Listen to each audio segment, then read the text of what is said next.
आता पावभाजी बनवल्यानंतर थोडं जे सामान उरलं होतं त्याच्याने मी बनवली मटार बटाटा आणि टमॅटोची भाजी। त्यासाठी तेलामध्ये मी बारीक चिरलेला कांदा घातला, त्याच्यानंतर आलं लसूणची पेस्ट घातली, मस्तपैकी परतून घेतली। त्यानंतर कसुरी मेथी टाकायला विसरली नाही, सुगंध खूप छान येतो, तुम्हीही टाकून बघा। आणि त्यानंतर बारीक चिरलेला टमॅटो टाकला, मीठ टाकलं आणि व्यवस्थित परतून घेतलं।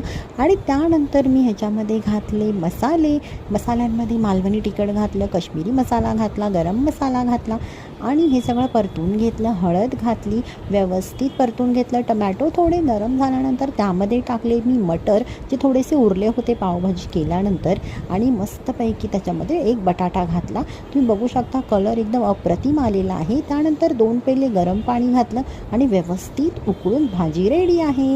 मी थोडीशी घट्टच केली होती कारण मला टिफिनला घेऊन जायची होती। तुम्हीही करून बघा, खूप अमेझिंग होते। आणि वरती कोथिंबीर घातलेली।